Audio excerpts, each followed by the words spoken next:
teman-teman, jumpa lagi bersama saya Niken Fajar Andini. Kali ini saya akan menjelaskan tentang konsep komunikasi verbal dan nonverbal dalam wawancara kerja. Kita tidak bisa memungkiri bahwa dalam dunia pekerjaan, kita harus memahami konsep komunikasi verbal dan nonverbal, terutama pada saat wawancara kerja. Sebelum kita masuk ke materi, cara menunjukkan sikap verbal dan nonverbal, ada baiknya kita pahami dulu yuk, apa sih komunikasi verbal dan nonverbal, serta bagaimana contohnya, dan bagaimana kita mempersiapkan diri kita sebelum melakukan wawancara kerja.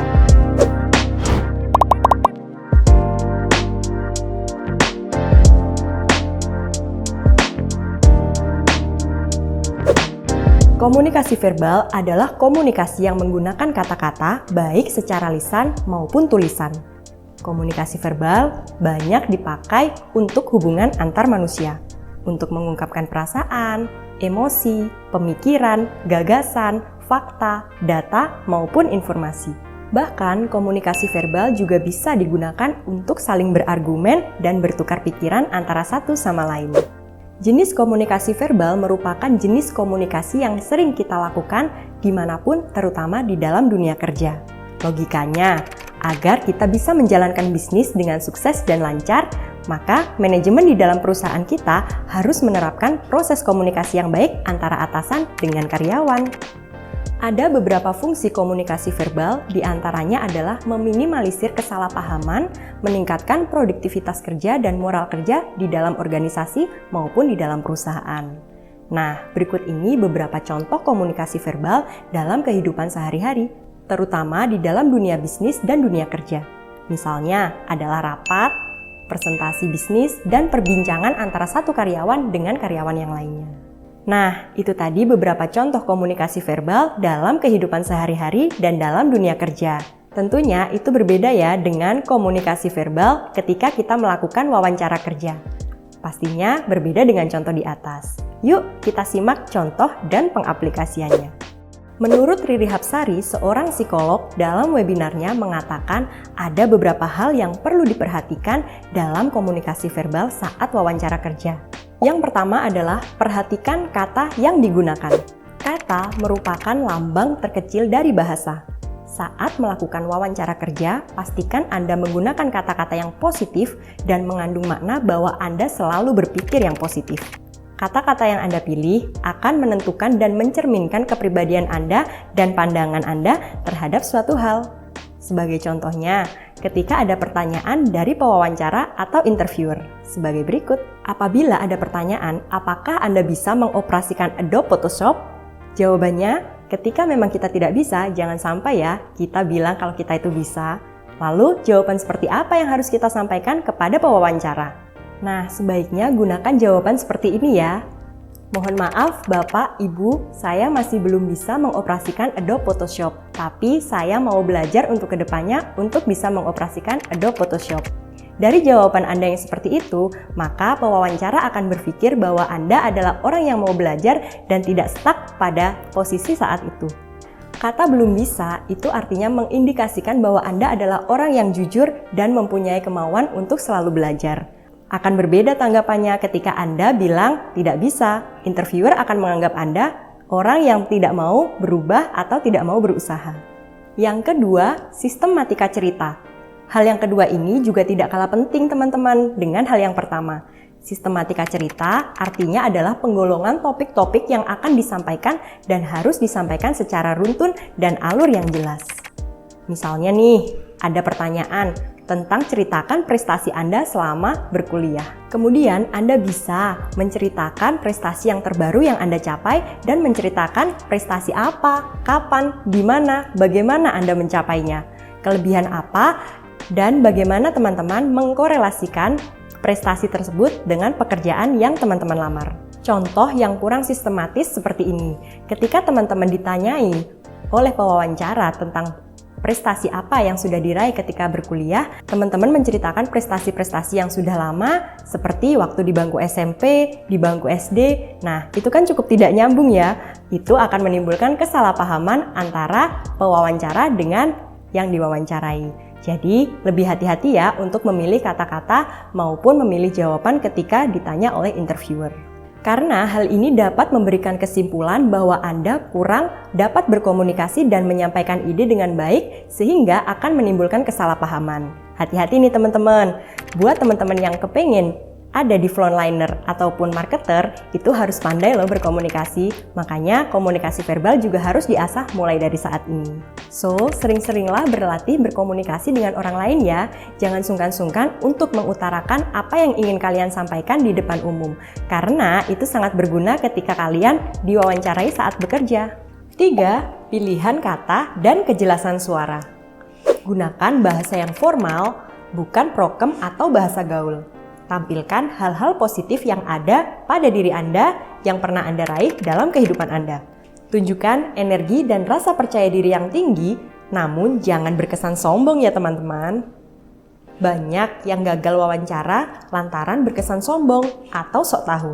Tunjukkan saja sebanyak mungkin apa yang bisa Anda perbuat untuk perusahaan, bukan hanya memikirkan apa yang perusahaan bisa berikan kepada Anda.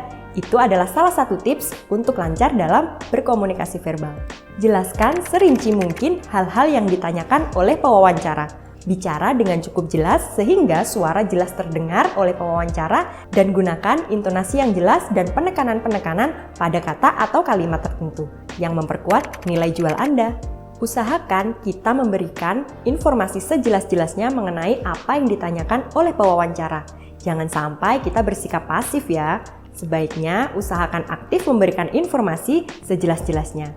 Jangan mengesankan Anda menyembunyikan sesuatu, ataupun sebaliknya, Anda terlalu over terhadap pertanyaan yang disampaikan oleh pewawancara.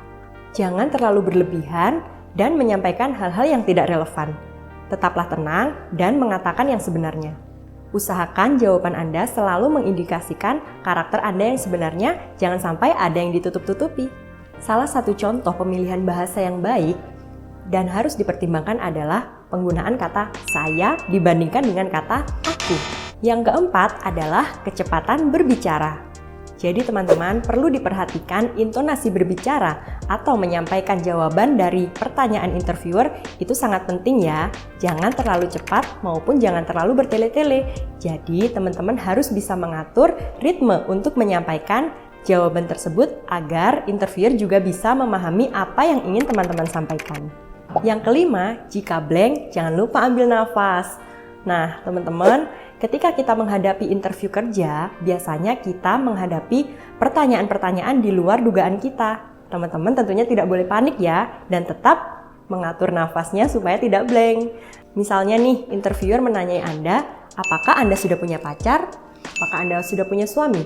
Atau bahkan kenapa putus? Atau dan lain sebagainya.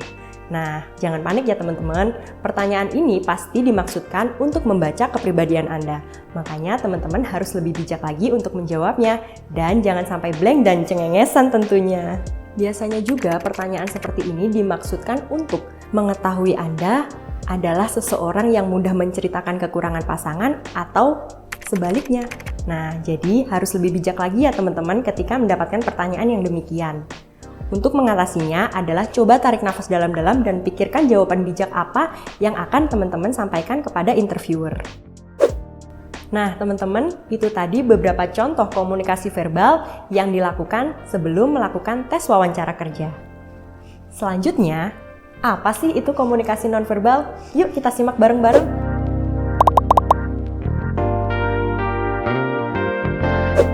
Komunikasi nonverbal adalah jenis komunikasi yang penuh dengan warna dan nilai-nilai intrik. Tidak seperti komunikasi verbal yang bisa terlihat dan terdengar jelas. Komunikasi nonverbal harus dipahami secara mendalam dengan melihat beberapa tanda yang dimiliki arti khusus dari sang pengirim pesan nonverbal ini. Sebagai contoh saja, tanpa kita harus berkata bahwa kita sedang merasakan emosi tertentu kepada teman kerja kita bisa saja saat berbicara dengannya kita mengalihkan pandangan ke hal-hal yang lain yang mungkin sebenarnya tidak perlu. Itu hanya karena kita tidak nyaman dengan dia. Artinya kan kita memang kurang tertarik ya dengan apa yang dia sampaikan maupun emosional secara pribadi kepada dia. Nah, sebaliknya, jika kita merasa senang dengan salah satu kandidat wawancara, tanpa kita harus menjelaskan kita menyukainya, kita bisa menampilkan dengan tindakan-tindakan nonverbal. Contohnya saja, kita berikan dia senyuman, kita berikan dia tatapan yang terbaik, mungkin itu akan membuat rasa percaya dirinya semakin bertambah. Simpel bukan? Nah, berikut ada beberapa contoh komunikasi nonverbal lainnya. Yang pertama adalah ekspresi wajah. Ekspresi wajah merupakan petunjuk pertama dan paling jelas ketika melakukan komunikasi nonverbal. Meskipun kita hanya memiliki satu wajah, tapi kita bisa menampilkan berbagai macam ekspresi. Contohnya saja, ketika kita tersenyum, kita bisa menampilkan senyum yang tulus maupun senyum yang ala kadarnya. Selain dari senyuman, kita bisa menampilkan ekspresi wajah kita melalui mata kita. Di mana kalau misalkan kita sedang tidak percaya diri, bisa saja lawan bicara kita atau kita sendiri matanya kemana-mana ketika berbicara. Tetapi jika kita percaya diri, maka kita akan lebih lama menatap lawan bicara kita. Beberapa contoh ekspresi wajah yaitu tersenyum yang mengindikasikan perasaan kebahagiaan atau kepuasan akan suatu hal. Kemudian ekspresi cemberut menunjukkan rasa ketidaksukaan ataupun rasa frustasi. Atau bisa juga wajah yang kurang berekspresi menandakan bahwa orang tersebut mengalami kebosanan dengan apa yang kita sampaikan ataupun merupakan suatu penghinaan terhadap sesuatu. Dengan kata lain, kita sudah tidak peduli lagi dengan orang tersebut.